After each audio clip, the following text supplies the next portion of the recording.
Iván Duque, el abogado de 42 años de la derecha colombiana del Centro Democrático, se ha convertido en el presidente de Colombia con una ventaja de 2 millones de votos, obtuvo más del 53%, más de 10 millones de votantes colombianos le dieron su respaldo frente a Gustavo Petro, su rival de la izquierda del partido Colombia Humana, un economista de 58 años, exalcalde de la ciudad de Bogotá, que obtuvo más del 41% de los votos, más de 8 millones de votantes colombianos lo respaldaron a él. Una votación sin duda histórica también para Petro, puesto que la izquierda colombiana no había recibido un contingente de votos tan alto en los últimos años. El voto en blanco fue del 4%. Marta Lucía Ramírez, que era la compañera de fórmula de Iván Duque, se convierte en la primera vicepresidenta en la historia de Colombia. Y son unas elecciones muy importantes en un año y medio después de los acuerdos de paz. Duque ha dicho que va a hacer modificaciones a los acuerdos de paz que se firmaron en 2016 y en su discurso, cuando se unge como el victorioso de esta contienda electoral, señala: esa paz que soñamos, que añoramos, que reclama correcciones, tendrá correcciones para que las víctimas sean el centro del proceso para garantizar verdad, justicia y reparación. Iván Duque dijo que va a gobernar a partir de agosto tratando de unir a Colombia, que ha quedado muy fracturada después de estas elecciones. Dice que va a mejorar la economía también y la seguridad en zonas apartadas. Dice a sus rivales: en Colombia no hay vencidos, no hay ciudadanos vencidos, dijo. Mientras que Gustavo Petro, el ex militante del M-19, reconoció la derrota y dejó en claro que hará oposición sin pedir ministerios o embajadas. Dijo además: 8 millones de colombianos no vamos a permitir que regresen el país a la guerra. ¿Cómo va a ser a partir de ahora Colombia? ¿Qué es lo que va a hacer Iván Duque en una etapa post-conflicto? ¿Y qué viene para Colombia ahora con un presidente como Iván Duque, Raquel? Bueno, creo que el resultado electoral tiene, entre otras muchas lecturas, dos puntos muy importantes. Una, que la participación continuó siendo muy alta. Colombia era un país eminentemente abstencionista también debido al conflicto, y tanto en primera vuelta como en segunda vuelta votaron casi 19 millones de colombianos, lo cual es una buena noticia para el país. Y en segundo lugar, el hecho de que la gente ya no tenga miedo a optar por diferentes opciones políticas. Antes en Colombia votaban a una derecha o a otra derecha, de un estilo u otro, pero ahora hay un ejercicio democrático mayor. Eso es lo que ocurre en los países más avanzados, ¿no? O sea, que creo que en ese sentido Colombia ya no es el mismo país que era. Colombia está en un proceso de cambio irreversible. Y creo que Iván Duque tiene que adaptarse también a eso. Hay que recordar que el candidato de Uribe en 2014 no ganó frente a Santos, y él también, aunque evidentemente aglutine muchos de los apoyos del uribismo, también se ha erigido con esa cantidad de votos porque Uribe eligió a un candidato más limpio, más joven, más fresco que lo que había elegido, que Zuluaga cuando lo eligió en 2014. Con lo cual espero que Duque mantenga la paz social en lo que se refiere a la paz. Necesita el país avanzar hacia la paz.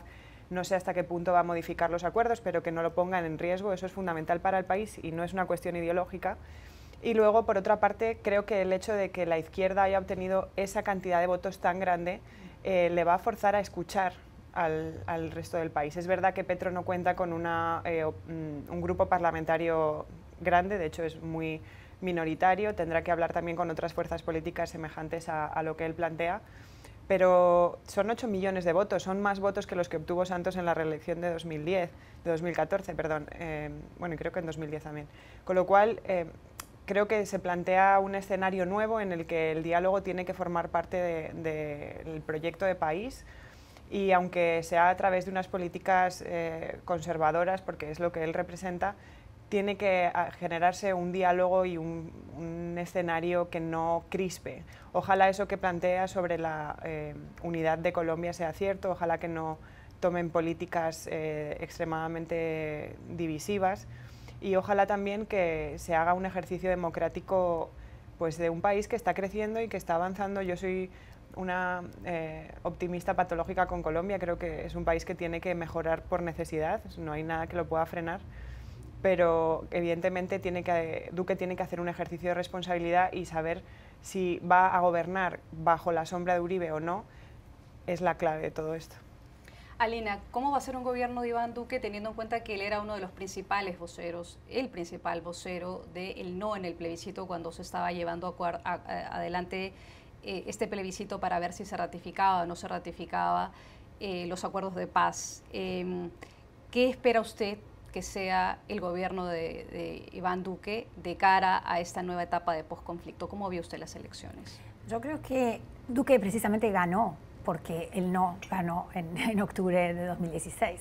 O sea, de alguna forma esto muestra que en ese momento la oposición a los acuerdos de paz, a lo que Juan Manuel Santos, el presidente actual, había llevado adelante en esta negociación de más de 4 años en La Habana, Cuba, con las Fuerzas Armadas Revolucionarias de Colombia, no contentaba a buena parte de la población. Detrás de todo eso estaba el feroz opositor durante todos los años de gobierno de Juan Manuel Santos. Juan Manuel Santos llegó también, aunque tenía un gran caudal político, y no es el caso de Duque, que es mucho más joven y que no es tan conocido, llegó de alguna forma con votos de Uribe, obviamente, en el 2010 a la presidencia, y después lanzó un discurso hacia la paz, lanzó un discurso proyectando un proceso de paz muy necesario, según su opinión, y que obviamente todo el mundo de afuera lo veíamos como evidente. Ningún país puede vivir con un conflicto de casi medio siglo, de más de medio siglo, y poder crecer y salir adelante y darle beneficios a todos sus ciudadanos. Entonces, de alguna forma Uribe, gran opositor a esos acuerdos, trae aquí a su delfín, un delfín desconocido, como bien dice Raquel, una persona que para muchos es una fresca,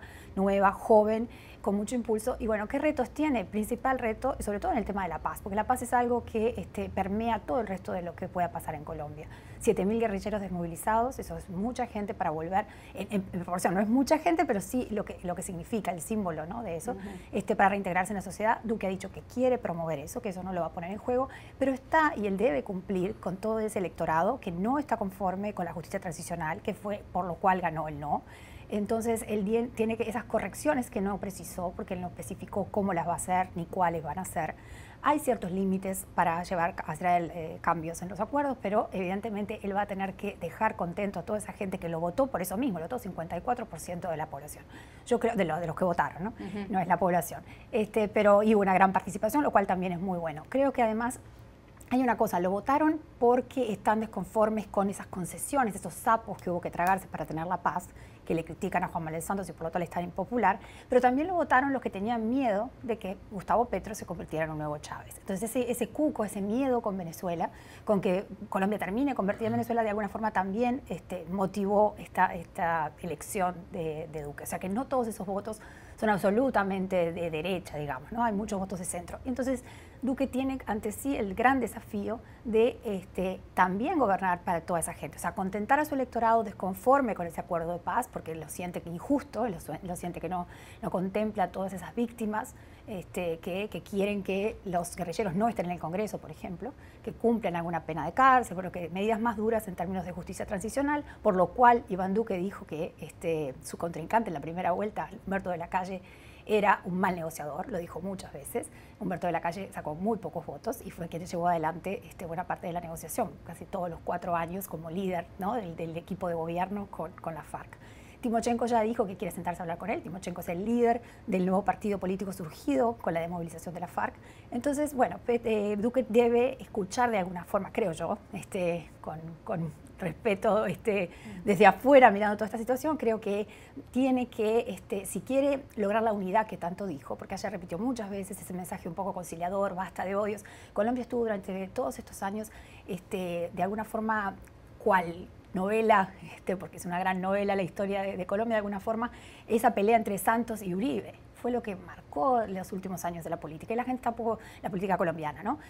Uribe le dice traidor a Santos porque hizo algo que no era lo que él quería que hiciera cuando llegó al poder. Santos insiste en que hizo lo correcto y que eso es lo que tenía que hacer. Entonces, bueno, Duque tiene que de alguna forma, o él pretende, o ha dicho que quiere hacer, dar vuelta a la página y dejar contentos un poco a todos los que lo votaron y atender a esos 8 millones de votos que tuvo Petro, que le van a hacer oposición y que no le van a permitir, o ya prometieron, así lo dijo Gustavo Petro, que se convirtió en el líder de la oposición, no le van a permitir hacer todo lo que pretenda hacer. Juan Carlos, siguiendo con el tema de la paz, ¿cuál es su lectura de estos resultados electorales? Sobre todo porque el actual presidente, el nuevo presidente de Colombia, Iván Duque, ha dicho que los cabecillas de la FARC deben perder ciertos beneficios que quedaron establecidos en el sistema de justicia especial para la paz. ¿Cómo ve usted este nuevo capítulo colombiano? Bueno, fue un triunfo contundente de Duque desde el principio, o sea, de que se hicieron las primeras consultas dentro de la derecha para ver cuál iba a ser el candidato. Sacó una mayoría contundente de votos, luego en la primera vuelta y ahora en esta elección definitiva, lo cual demuestra de que, como mencionaba Raquel, él tiene virtudes propias que trascienden simplemente lo que se llama el uribismo. Porque efectivamente el candidato uribista perdió en 2014, ganó la primera vuelta, pero luego perdió contra el presidente Santos. Y Duque ha demostrado ser un candidato mucho más formidable que Zuluaga. Zuluaga era, ¿verdad? El candidato en el 2014. Ahora bien, sobre el acuerdo de paz, esto demuestra que las observaciones, las críticas que se le ha hecho a ese acuerdo de paz tienen resonancia dentro de Colombia. Fuera de Colombia, muchas veces la prensa internacional ha presentado esto como una obstinación del uribismo, de un sector radical, extremista, que no quiere la paz. Pero lo cierto es que las observaciones que se han hecho a este acuerdo, que trascienden el uribismo, Human Rights Watch ha hecho las mismas observaciones, tienen gran calado dentro del electorado colombiano, que rechazó el acuerdo en un plebiscito y que ahora apoya a un candidato que fue el portavoz del no y que ha dicho que le gustaría hacer modificaciones que están dentro del ámbito de lo sensato. O sea, aquellos guerrilleros que hayan cometido crímenes de lesa humanidad no deberían tener acceso a escaños del Congreso hasta que hayan cumplido con algún tipo de sentencia, algún tipo de pena. Ahora bien, la capacidad de hacer estos cambios está en el aire, principalmente de los escaños, puesto que ya estos señores no fueron electos, pero ya están seleccionados para tomar sus escaños prontamente en el Congreso, y entonces queda la duda de cómo el presidente electo o el presidente Duque a partir de agosto podría evitar que estos miembros de la FARC tomen sus escaños en el Congreso. Luego está el tema de la justicia transicional, en donde efectivamente hay espacio tal vez para algunas modificaciones, pero recordemos que la Corte Constitucional de Colombia ha dicho que este acuerdo está blindado por los próximos 12 años. Entonces vamos a ver qué es interesante, porque también la Corte Constitucional en Colombia se ajusta a quién está en el poder. Fue muy acomodaticia en su momento con Santos, veremos si va a ser acomodaticia con el presidente Duque a partir de agosto. Y bueno, yo soy optimista por esta elección. A mí me gusta mucho la figura de Iván Duque. Se le presentó como un neófito, un don nadie, un simple títere de Uribe, pero no para nada. Él fue senador por 4 años, fue calificado como el mejor senador de Colombia por sus propios colegas durante su paso por el Congreso. Tuvo un paso aquí por Washington, también en el Banco Interamericano de Desarrollo. Es una persona que cuando uno lo oye, uno nota que está frente a una persona altamente preparada. Es reformista, es un tipo que cree en la apertura, cree en la modernidad, y ahora tiene una oportunidad de oro. Es probable que cuente con mayorías en el Congreso para pasar reformas, pero tiene que entrar con este ímpetu reformista, lo Macron, de una vez. Colombia tiene serios problemas estructurales, principalmente económicos, en materia fiscal, en materia de infraestructura, en materia de empleo, que necesitan reformas. Él ha hablado de estas reformas, pero tiene que entrar con los tacos de frente. Si él entra dilatando este proceso, ya hemos visto lo que le pasó a Macri en Argentina. Creo que tiene que entrar con un input más como Macron en Francia, de comprarse las grandes broncas que Colombia requiere. Y sí, el tema de la paz es un tema que concentró la mente de muchos colombianos, pero hay otros temas que deberían tener igual de importancia, principalmente en materia económica, porque lo cierto es que si Duque desperdicia estos 4 años y no hace un buen gobierno, la amenaza de un Petro presidente en el 2022 aumenta. Raquel, ¿cuál va a ser el rol del expresidente Álvaro Uribe en el gobierno de Duque? Se lo pregunto porque el diario El País tiene una reseña bastante interesante. Él dice, el expresidente Álvaro Uribe es el gran fenómeno de la política colombiana. No podemos olvidar de que fue el expresidente Álvaro Uribe quien impulsó la candidatura de Iván Duque, ahora presidente de Colombia. Bueno, creo que, y lo he comentado otras veces aquí en esta mesa, América Latina padece de un síndrome un poco lamentable, que es el agarrarse a un político histórico y que permee décadas de gobierno, ¿no? Pasó con Lula en Brasil, pasó con Chávez en Venezuela y está pasando con Uribe en Colombia. Son ideologías distintas, pero es el mismo concepto, ¿no? Y no creo que eso sea sano en ningún caso. Lo que sí es cierto es que Uribe va a estar en el Senado, el que tiene que gobernar es Duque, y veremos a ver si Duque decide irse por esa imagen que comentaba Juan Carlos de modernidad, de unidad, de reflexión, o decide irse por la figura de Uribe, que es evidentemente, y no hay discusión, una figura muy divisiva. Uribe representa una serie de valores dentro de Colombia que para muchos son tremendamente retrógrados, ¿no? Y hay un gran porcentaje de voto de centro que eligió a Duque porque representa una imagen más joven, más moderada, más limpia, y esperemos que sea ese camino por el que debe de tomar, porque entre otras cosas el mundo está cambiando a una velocidad altísima, los líderes mundiales están rejuveneciéndose mucho, y para Colombia no creo que fuera bueno que gobernara alguien que está supeditado a las órdenes de una persona que está en la sombra, ¿no? En ningún caso eso es bueno para ningún tipo de democracia, sin ningún tipo de, o sea, sin importar la ideología que lo represente. Ahí está su decisión, ¿no? Yo creo, o quizá porque, si insisto en mi optimismo patológico, creo que él tiene que responder a esa lectura, tiene que responder a un gobierno mucho más moderno, a un gobierno mucho más fresco, también apelar a esos millones de jóvenes que han salido a votar, que no salían a votar nunca en Colombia y que están ahí, que dentro de 4 años van a seguir siendo jóvenes, y le van a exigir una serie de cosas que, si él atenta contra algunos de los principios de los avances que ha hecho Colombia en estos últimos años, van a levantar la voz, sin lugar a dudas. Entonces yo creo que por su propia estabilidad de gobierno, porque además creo que la gente en Colombia que apoyó el plebiscito, aunque el tema de la paz siempre en las encuestas salía como segundo o tercero temas de preocupación, sí. Creo que la gente no está dispuesta a que le arrebaten esa tranquilidad que ahora tienen, ¿no? Y aunque haya que hacer modificaciones, que probablemente las tenga que hacer, como decía Aline, tiene que encontrar un punto en común más cerrado al centro. Si él se escora al uribismo, aunque el uribismo haga mucho ruido y sea mucha gente, no es la gente que le ha dado la victoria a Duque. Personalmente creo que la victoria que le ha dado a Duque es una cantidad de gente de centro que lo ve como un candidato más renovado que Zuluaga o que el propio uribismo. Porque los votos del uribismo siempre están ahí de una forma monolítica, entonces eso no varía. La clave es ese margen de error donde puedes arañar más apoyo. Y creo que ahí él tiene que manejarlo con mucho cuidado. Evidentemente hay un sector uribista al que tiene que contentar. No puede quedar como el traidor como quedó Santos. Tampoco tiene la capacidad ni el capital político que tenía Santos, porque Santos al fin y al cabo viene de una familia tremendamente poderosa en Colombia, con una estructura muchísimo mayor, y él no. Pero tampoco puede dejarse manejar por los deseos de Uribe. Y la clave ahí está, uno, en la reforma de la justicia, aspecto que me parece gravísimo, que un presidente se plantee simplificar la justicia en un país tan sumamente complejo en temas judiciales como Colombia. Por supuesto que puede ser mejorable, pero simplificable lo que va a hacer es, digamos, debilitarla.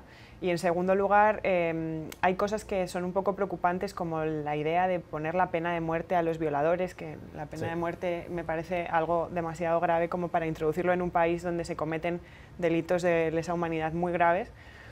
Pero si se mantiene un poco moderado en esos aspectos, si simplemente son gestos de maquillaje y no son graves modificaciones del sistema que pueden atentar contra la democracia, puede ser un buen presidente.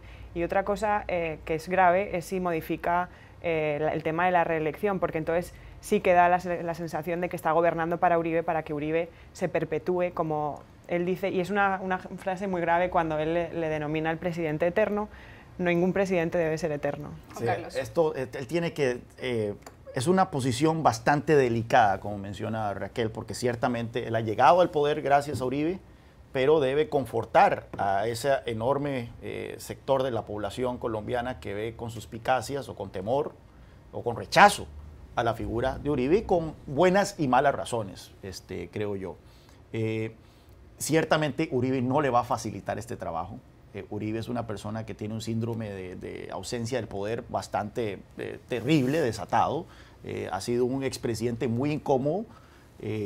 Ciertamente es un líder político de arrastre, sigue siendo una de las figuras más populares de Colombia, mucho más que el presidente Santos, pero no ha sabido manejar bien esa popularidad y no ha sabido manejar bien ese capital político. Igual no estuvo muy presente en los últimos tiempos. Yo creo que hay que ver, tal vez tomó una decisión estratégica efectivamente de apartarse un poco en esta elección y permitir que fuera Duque el que tomara esta iniciativa, porque me acuerdo que hace 4 años él hacía campaña abiertamente con Zuluaga, ¿verdad? Eventos juntos. Pero esta vez no. Pero esta vez decidió como tomar un perfil un poco más bajo, pero hay buenas razones para temer de que haga una influencia que trascienda lo apropiado en este gobierno. Ahora bien, hay un tema que mencionaba Raquel que es complicado, que es el tema de la justicia. La corrupción es una de las principales preocupaciones de los colombianos. Y él ha hablado de ese tema también, dice, haré una lucha frontal contra la corrupción. Habrá una lucha frontal contra la corrupción. Pero ha aceptado el apoyo de un montón de partidos que están totalmente trufados por corruptelas. Y se viene, o sea, hay una sensación, una percepción de que en Colombia no se ha destapado el nivel de casos de corrupción y de investigaciones que se tuvo que haber destapado y que afectarían tanto al gobierno de Santos, apoyos de Odebrecht y demás, como al mismo presidente Uribe. Hace poco salió el mismo Santos diciendo que Odebrecht también financió a grandes políticos en el gobierno pasado, refiriéndose al gobierno de Uribe. Así que va a ser una posición incómoda de Duque, porque por un lado, probablemente, o sea, tiene que mandar la señal a las instituciones de que su gobierno va a permitir y va a apoyar cualquier tipo de investigaciones de corrupción que van a tocar a Santos, sin que parezca como una vendetta política de su parte, pero también podrían tocar a Uribe, ¿verdad? Y a gente de su propio círculo político. Yo creo que eso sería muy necesario por parte de Duque. Él tiene que demostrar de que este gobierno abraza este ímpetu reformista de las autoridades judiciales, como lo hemos visto en Perú, como lo hemos visto en Brasil, pero tener mucho cuidado que no parezca esto una vendetta política, porque sin duda alguna eso dividiría más la sociedad colombiana. Yo quiero decir algo sobre la corrupción. 30 segundos. Muy rápido. Solo hay que acordarse que la corrupción no son los políticos corruptos, porque muchas veces escucho eso. Somos nosotros que somos corruptos, o sea, nosotros, los ciudadanos. Cuando son más o menos corruptos es que aceptan de alguna forma o son más flexibles ante cosas que pasan. Entonces, cuando uno, porque si no parece como que hay políticos que son todos corruptos, están rodeados de corruptos, políticos buenísimos que no están rodeados de corruptos y en el medio la población quejándose de los políticos corruptos. En realidad somos una sociedad, América Latina tiene muchos aspectos de corrupción, por eso tenemos ese problema. Y creo que cada vez más estamos exigiendo, y eso es buenísimo, como ciudadanos que eso no lo vamos a permitir. Entonces no lo vamos a tolerar más y vamos a exigir que la gente exija eso a los políticos. A ver qué pasa con el referéndum, ¿no? Y en Colombia el tema de la corrupción es que llega hasta el Poder Judicial, hasta lo más alto del Poder Judicial. ¿Cómo reformás, cómo combatir la corrupción dentro de un Poder Judicial, respetando la independencia de poderes, ¿verdad? Eso es complicadísimo.